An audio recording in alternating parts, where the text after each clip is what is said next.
Welcome to the Femininja Project. I am your host, Cheryl I Love, middle-aged ninja hiding in plain sight, dedicated to restoring human dignity one person at a time and helping you unleash your personal power. Discover that it's possible to look like a woman, act like a lady, move like a ninja, and think like a warrior. And remember, men are always welcome on the Femininja Project.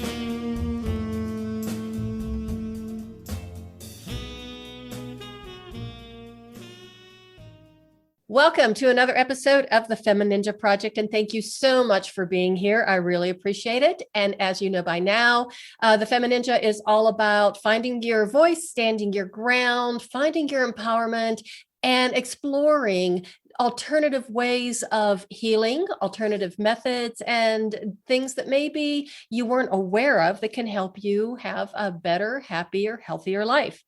Today's guest knows a lot about that. Her name is Laura Inbody. She is an entrepreneur, business owner, mom, founder, and owner of Kaiut Yoga Broomfield. Laura, thank you so much for being here and welcome to the show. Cheryl, thank you so much for having me. I really appreciate you being here. And I think when I first met you, had a very long conversation on the phone. We really connected. And I thought that your last name was actually a play on words for what you do, because Inbody, it's almost like, let's be in our bodies and the embodied awareness, mind-body connection, that type of thing. But it really is your last name. It really is my last name. It's my husband's last name. It was his name first. It's my children's last name. It really is my name. But I think it's wonderful because it's such a great connection with the type of work that you do. It is a fun conversation starter with most new students. Yes. I'll bet it is. Do they think that is kind of like a play on words? And I've had more than a few, really. But is that your real last name? Was it the name you were born with? Is it, they definitely question that. Yes. And it just so happens that it is truly my last name. Well, as somebody who has a rather unusual last name myself, I get that a lot. And I'll never forget the one time, it was a chiropractor and I had just met him and he just presumed that I had gone to a psychic, and the psychic decided that my name should be I Love. And that's why I chose the name I Love. And he's telling me this elaborate story. And I'm just staring at him. And finally I said, no, it's Slovak. My father was from Czechoslovakia. When I got married, I kept my maiden name. End of discussion. So yeah, it's amazing when you have an unusual last name, what people make of it. It's true. It's true. Nobody questions my husband, though. Nobody questions my husband about it. I think it's that I'm a yoga teacher and that, yeah. I'm sure that's what it is because, like I said, it was just like, there's Laura getting you in your body and your mind-body connection. So tell us a little bit about yourself. Tell us about your journey and how you got interested in Kaiut Yoga. And for those of us who don't know what Kaiut Yoga is, you can explain, that. So I'm just going to turn it over for you right now and just tell us your story. Well, so I began practicing yoga in the late 90s, probably 96. And at that time, I was in my very early 20s. I was drawn to Ashtanga yoga, which is a very vigorous practice, a very regimented practice. It went well with my personality. And my body wasn't always super cooperative. I have a very stiff constitution. And I would be in these classes that I loved and I would practice. And I was always a step behind everyone else because I needed different blocks and, I couldn't quite jump through. I couldn't quite do these other things, but I did everything to the best of my ability. I loved it. I gleaned quite a lot of wonderful benefits from it.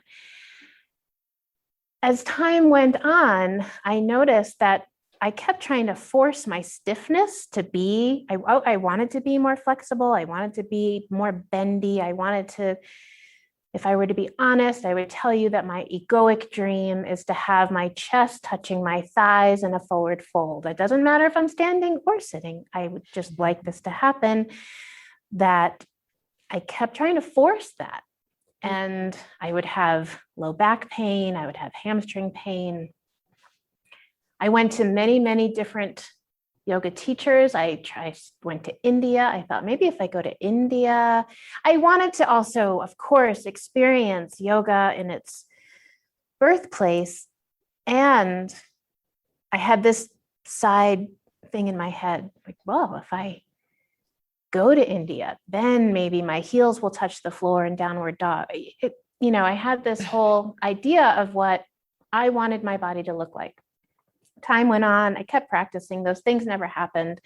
I still practiced and I loved it. And I gleaned all of these benefits from it. Life went on and I got married. I had children. And I found myself after my second child was born, my husband was unwell for a period of time and my health just deteriorated. I had some degree of adrenal fatigue. I kept going, but what I found was that exercise, be it walking, before that happened, there was a CrossFit a stint of CrossFitting. Oh, boy. So not only was I depleted from having children, when my husband got ill, that's when I started CrossFitting because I felt like I needed to be strong. I thought I was going to need to be the rock for our family. And so I started lifting weights and running and getting up at 5 o'clock in the morning to do these things. And it was after that. And CrossFit is great. I loved CrossFitting. I had wonderful teachers there. They really encouraged form and discipline, but my body was depleted. And so I just ended up severely exhausted and couldn't exercise anymore because every time I did, I couldn't sleep. My anxiety level would go up. So I took a time from no yoga, no CrossFitting, no walking. And I ended up, after a few months of resting, I found a gentleman who taught slow weightlifting. So you move just very, very slowly until exhaustion. And he was the person who ultimately told me about Kaiut Yoga. And because he said, I think this would really be a great fit for you. So at first I said, no, I don't do new yoga. I already know yoga. I'm going to do what I like. And he kept encouraging me. And so finally I went to a Kaiut Yoga class and it was unlike any other yoga I had. It was exactly like every other yoga and completely unlike any other yoga I had ever done. And the way I mean that is it accepted me exactly the way I was. My tight hamstrings, my inability to fold forward, whatever I showed up to that class exhausted from so many different things, physically, mentally, emotionally. And it was a profound experience in terms of, I realized how out of touch I was with my own body. I realized how it didn't all come in one day, but I began to realize how I was trying to force this round peg into a square hole, like me being trying to be something that I wasn't. And I got to just show up on the mat exactly as I was. I had a tremendous physical response to the practice.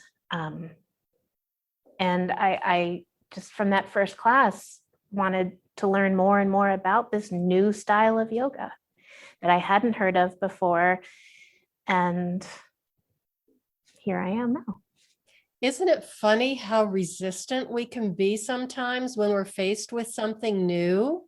I've been talking about that in my classes lately, how that's exactly the word, we begin to resist something new. And I think that's good. because we're humans and we need to apply our intelligence to not just diving headfirst into an unknown, right? We want to, is this safe? Should I proceed? Do I feel okay? So what I'm starting to encourage my students to think about is noticing that resistance, but keeping an open mind in the background, because those hard no's, they can cut off a lot of good stuff. Well, I'm laughing because if you knew my entire story, I mean, it took my teacher, my sensei, 3 years to get me on the mat and start training with him. And, he kept nagging me and kept saying, it would be so good for you. I know it would really help you. Just give it a try. And for 3 years, I said no, until he finally just wore me down. And it was like, okay, I will take a few classes just to prove to you how much I'm going to hate it. And then I'll quit. And well, the rest is history. But it's so funny, though. But I think that sometimes we feel like we know what's best for us, or we already have those preconceived ideas. But sometimes when you let go of that a little bit and keep an open mind of just exploration, magic happens, which is obviously what happened to you. I mean, not only did you find a style of yoga that really not only resonated with you, it really made your heart sing. And then you took it many steps further from just practicing it to becoming a practitioner and teaching it. Yep. Once I became open to it, that path just kept revealing itself to me as the months and now years have gone on. Kaiut Yoga, you asked earlier, how is this different? And I find that to be a very difficult question to answer, if I were to be honest with you. I've had my elevator speeches that they don't fit it, really. What this practice is slower than a flow kind of yoga or an Ashtanga.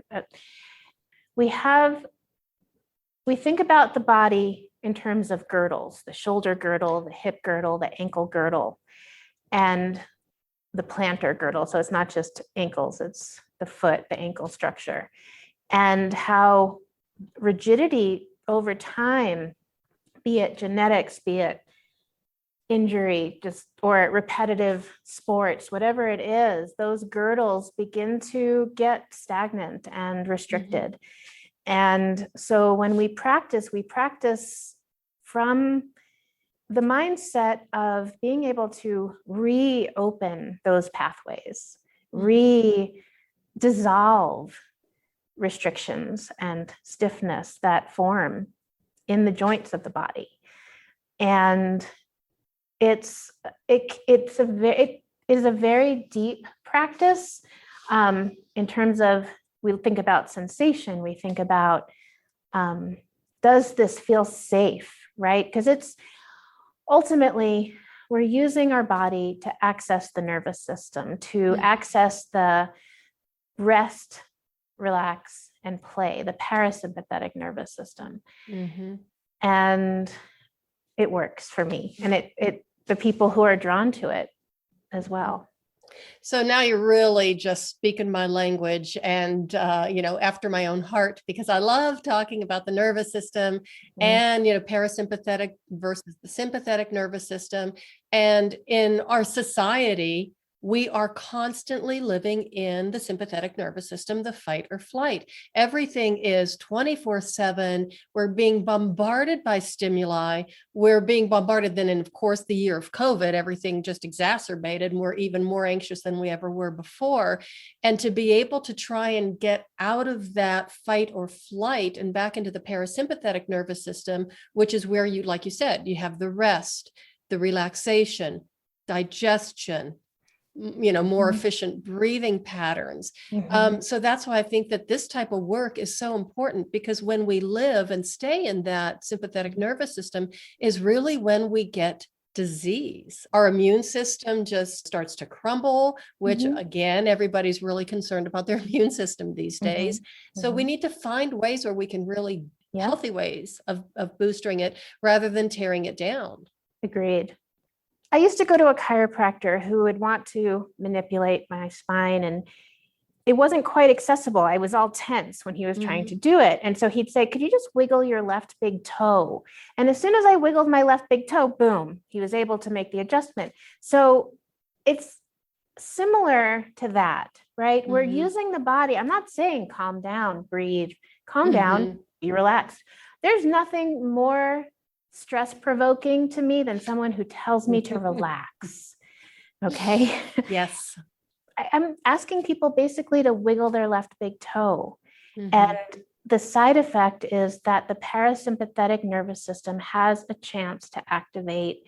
When I see students yawning, I think, okay, good, we are on the right track. When I have people fall asleep during the final Shavasana, we know that that's the parasympathetic nervous system having a chance to rise to the surface. And to realign itself. Yep. And as I've told you before, I'm also a Feldenkrais practitioner, along with being a PT. And that is kind of similar to how Feldenkrais works. But it's just amazing, even during the training. And it was a 4-year-long training program, to become certified in Feldenkrais. And even during the training, we were told, if you fall asleep during the training or during a session, that's perfectly fine. Don't worry about it. And I thought, oh my goodness, this is the only training I have ever done in my life, or the only study I have ever done where it was acceptable to fall asleep during class. And they even told you that your nervous system is always listening. So they said, even if you fall asleep, your nervous system is tracking and listening to the instructions and everything that we're talking about, and making those neural pathways, the changes in your nervous system and the neural pathways and the synaptic connections, which is why you don't want to fall asleep with the television on. Right. My teacher has always, Francisco Kaiut, he has always said, take a nap here, be in the shape, take a nap. And that's the fastest way to the parasympathetic nervous system. Okay, so now you just answered another question for me, was how the Istala yoga got its name. So Francisco Kaiut is the gentleman's name. He sure is. He is from Brazil. He has a background in chiropractic, in Iyengar yoga, in polarity therapy, and he has been developing this style of yoga for the last couple of decades. So that goes back to what's in a name, because Feldenkrais, it's kind of unfortunate. It's a hard thing to market because of the name. It's a very unusual name. And people think it's either like, hanging crystals or some kind of strange cult, but it was the man's name. His name was Moshe Feldenkrais. So when I'm thinking about the Kaiut Yoga and Feldenkrais, and I'm thinking of your last name and my last name, and I'm thinking, oh, we could really have a good time with this about the Inbody yoga systems, or, the I Love Therapy, Incorporated, something like that. Why didn't we do that? Well, I think it is clear to why so many actors and actresses change their names, right? To make it just easier to remember, pronounce, all of that. Yeah. So now, okay, so you found this wonderful, amazing style of yoga, and it does sound really amazing. And actually, one of your students is a friend of mine. And so she speaks very highly, not only of you, of your classes, and of the style of yoga and how much it has really helped her. So how did you go from being a student of Kaiut Yoga to being a teacher and then opening up your own practice? And how long have you had your own practice? Okay, so let's go back to 1996 and Ashtanga it was a very good year, by the way.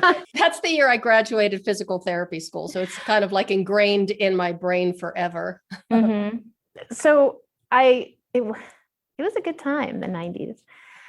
So from those first few Ashtanga classes, I fell in love with yoga. I fell in love with being in this quiet room with a wood floor and plain walls and a folded blanket and other people with a similar desire to move our bodies in a way that I had never known before.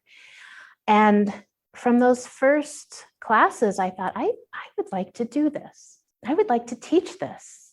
And I knew I needed to practice for a very long time. And in my mind's eye, I needed to get my chest to my thighs before I could be a teacher. Right? Oh, the things we do to ourselves. So the things we do. So I kept practicing. I went to a few different teachers, but I always kind of came back to Ashtanga.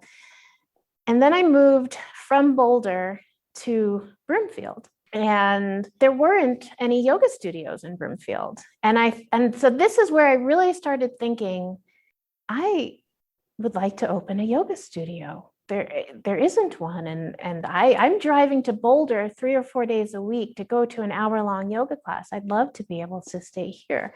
There are a couple of different, but those weren't the studios that drew me in. So I moved to Broomfield in 2004-05.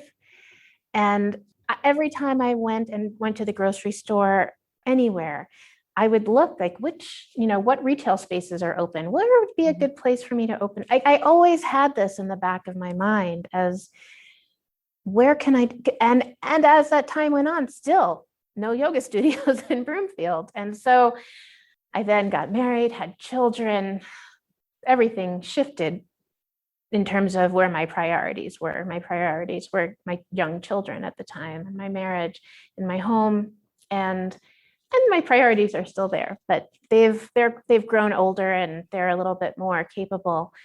So when I started practicing Kaiut, I still had those dreams in my head of having a yoga studio. And I met Francisco at my first training with him in Toronto. And we started the conversation of what would it look like to open a studio, of what kind of yoga would I offer there? Well, I would offer Kaiut yoga. That's what I want to teach. And so as soon as I came home from that first training, I set up a few classes a week. I started teaching. I started getting comfortable with presenting the practice, and not just practicing myself, but having students and teaching them. Were you teaching out of your home, or did you find a place to rent? Yeah, so right next door to where my current studio is the Healing Studio. A friend of mine, Leanne Holitza, owns the Healing Studio, and she had a space to rent out, and I rented out there twice a week for a year before I came over here. Nice. Yeah. So then how long had you been in the space you're in now? I've been here a little more than 3 years. Okay. So you were already up and running and going full speed ahead before COVID kind of cut you off at the knees. I was 2 solid years into being in this space before COVID came. Yes. And then, of course, it has pretty much changed all of our lives in so many ways. But you found a way to still be able to keep your practice, keep your office, keep your students, and even expand, because instead now of just serving the Broomfield community, your own small little area, you're basically going international. Very much so. So it was just a little more than a year ago, that second week of March 2020, that there was this virus, and there was, what's happening? Is it in the US? If it is in the US. And so it was, I believe, St. Patrick's Day, 2020, that we had our last class in the studio. And about 4 days before that, with the help of a friend, I needed help to learn how to do that. But about 4 days before that, we presented our first class online. So as we transitioned from being in the studio, being in person, we were able to, I'll say seamlessly, it didn't feel seamless at the time, but seamlessly move our practice online. And so this was tremendous to be able to do this. It was through the grace of friends and our students and the teachers that I work with and the universe that this happened. The 18th of March, we were fully online. We continued to offer daily practices. We had recordings that people could access if they weren't able to come in person.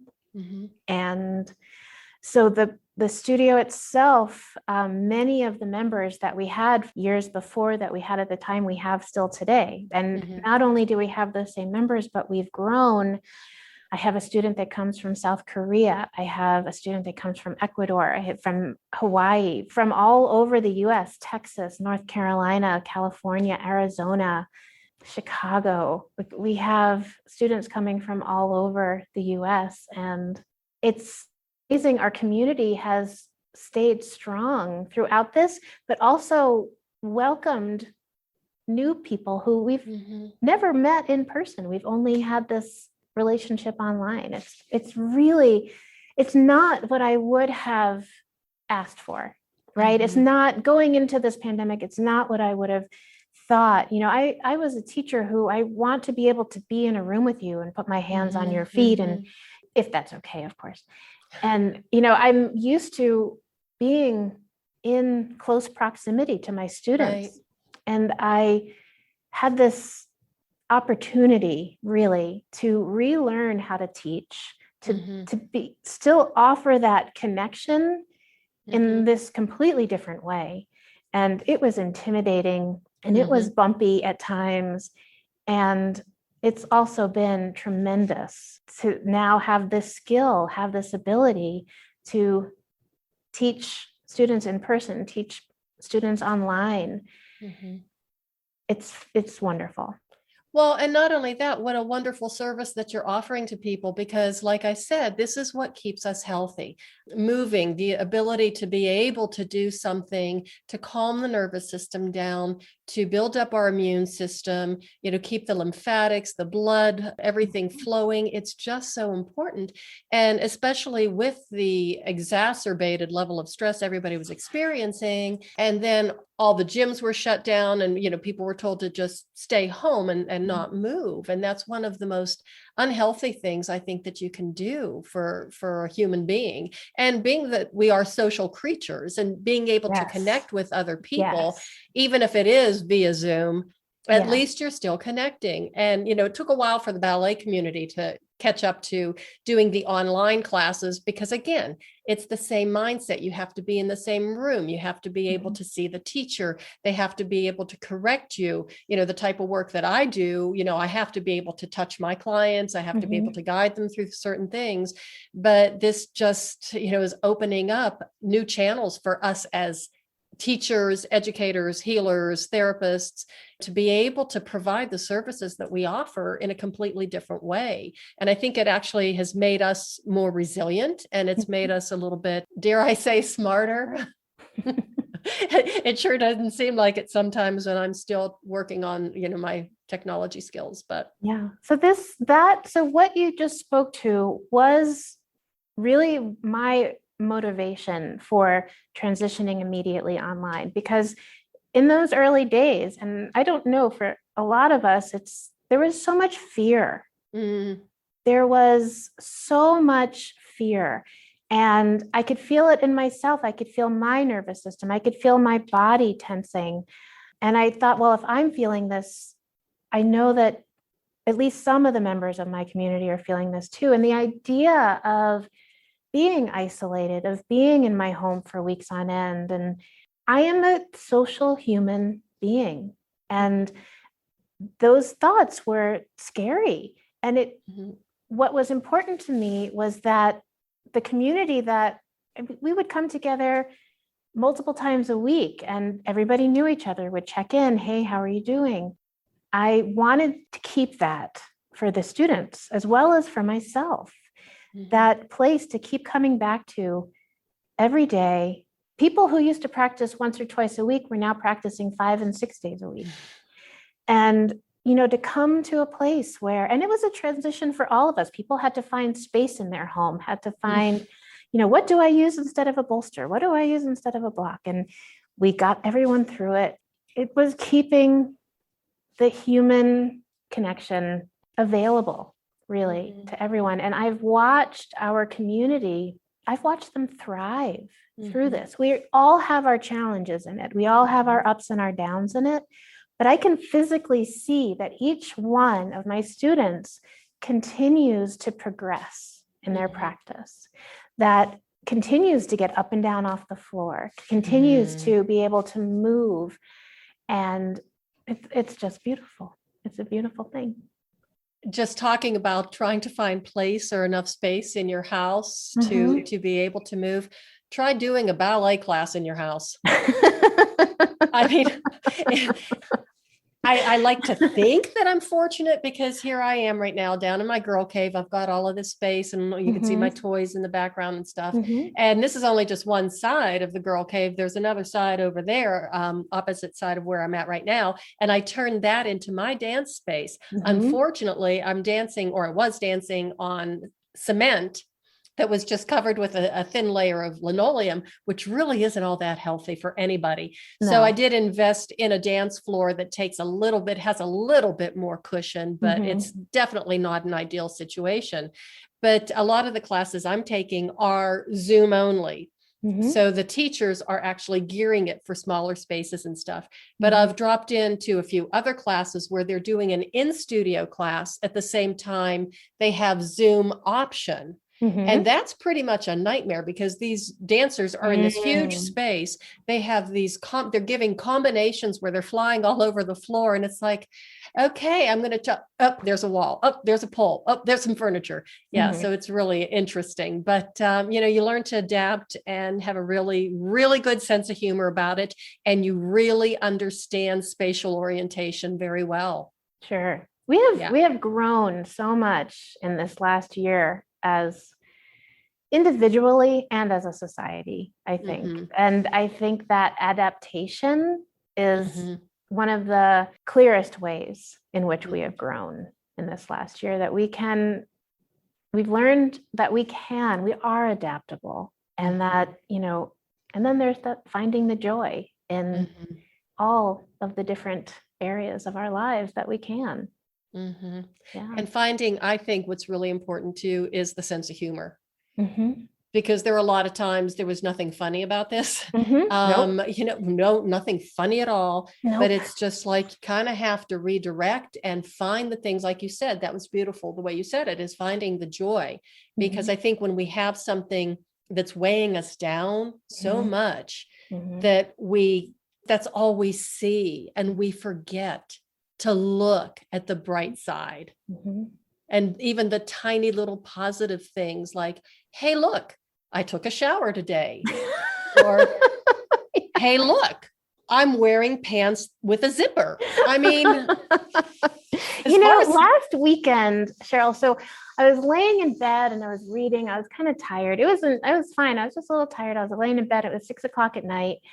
And I could hear outside this drumming begin. And in my head, and I live in Broomfield. I live in, suburbia. Yes, you do.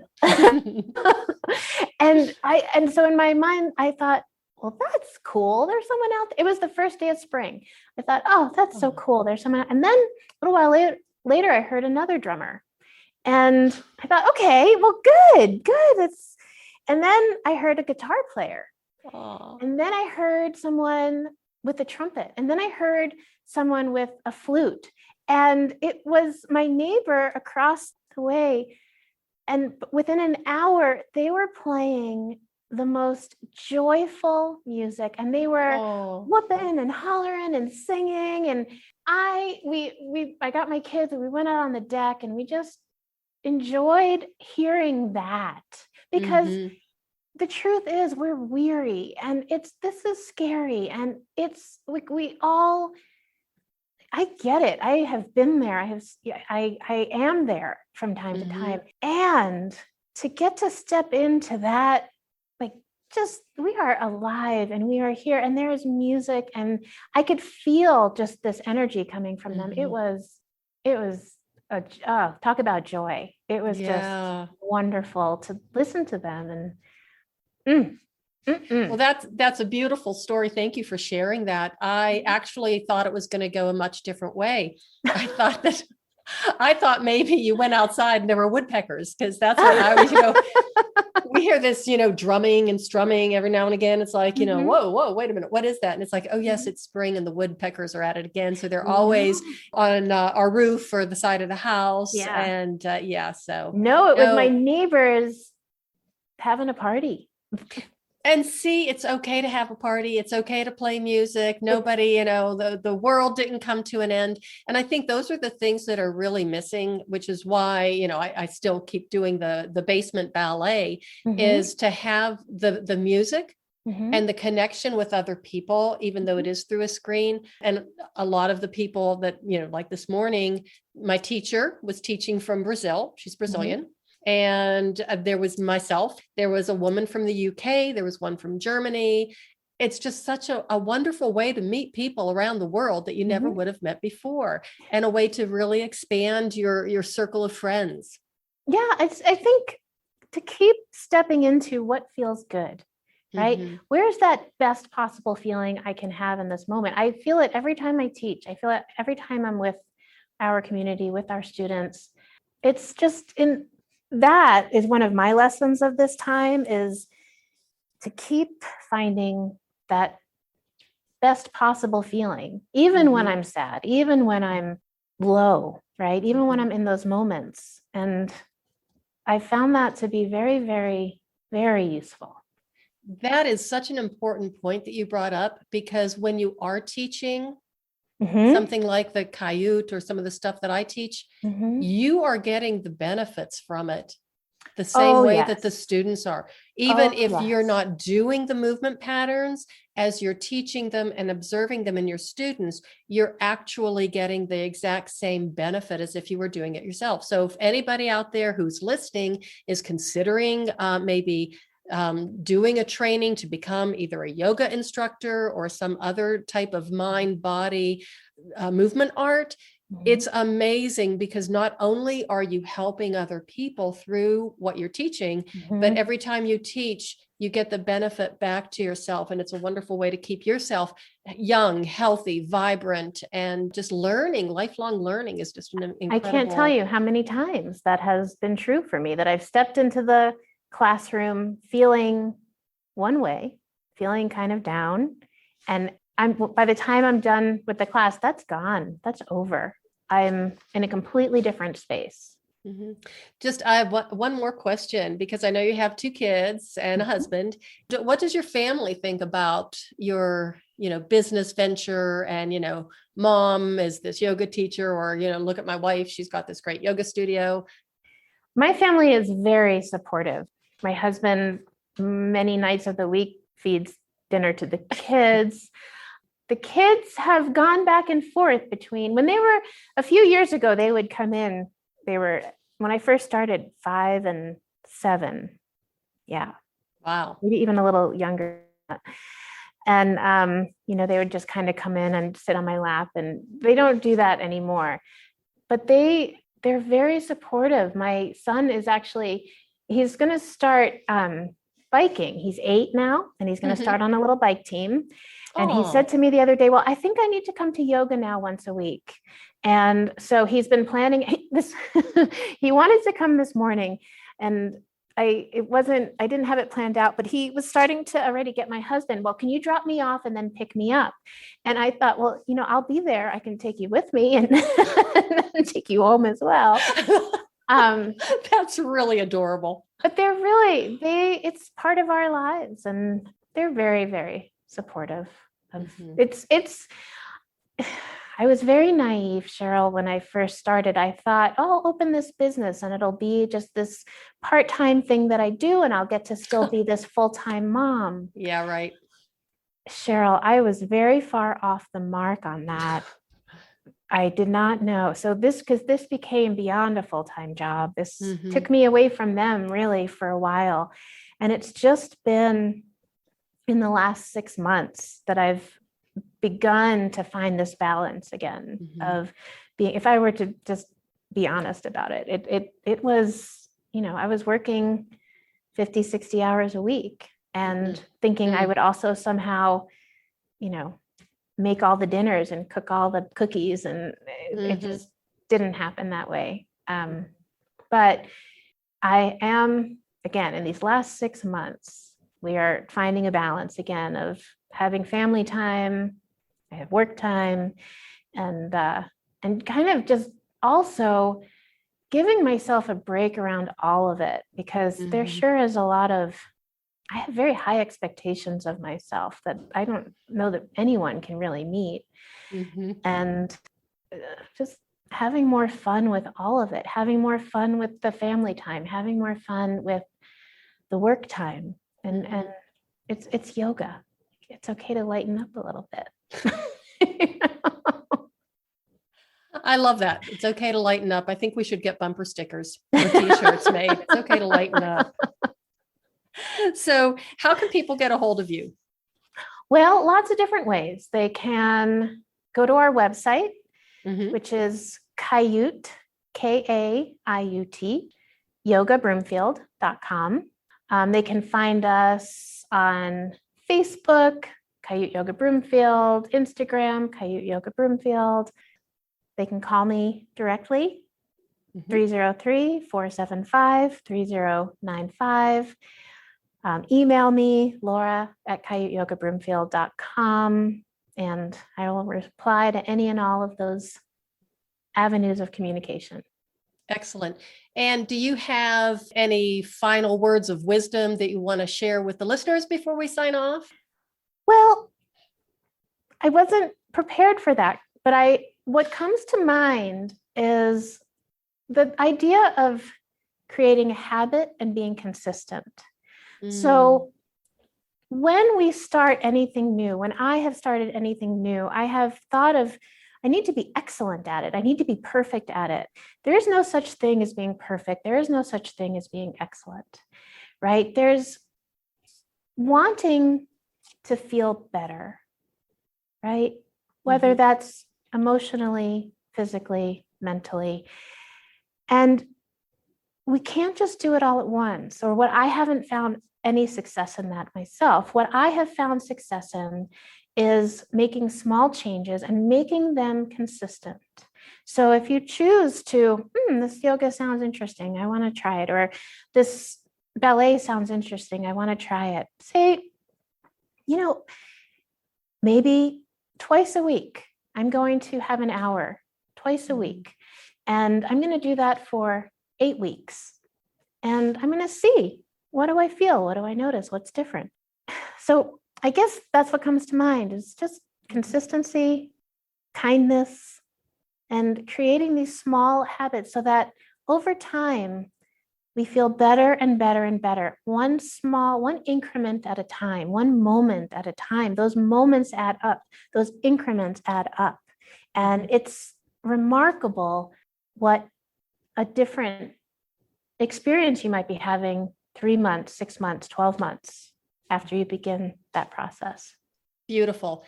And there's a reason why I usually don't tell people I'm going to ask them that ahead of time, because you're not prepared. And when you're not prepared, it just comes out and exactly the way it is, rather than overthinking it and, beating it to death before we even do the show.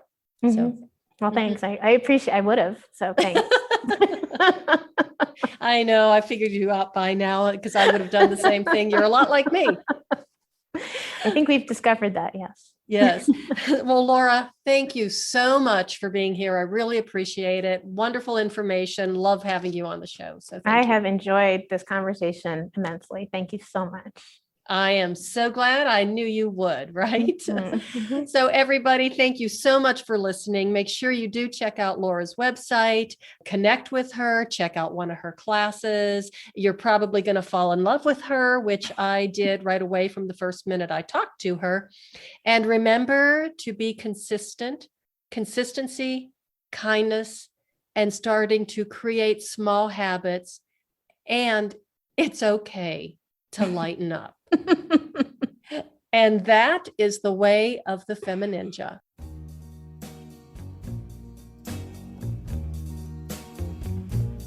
And that's a wrap on another episode of the Femininja Project.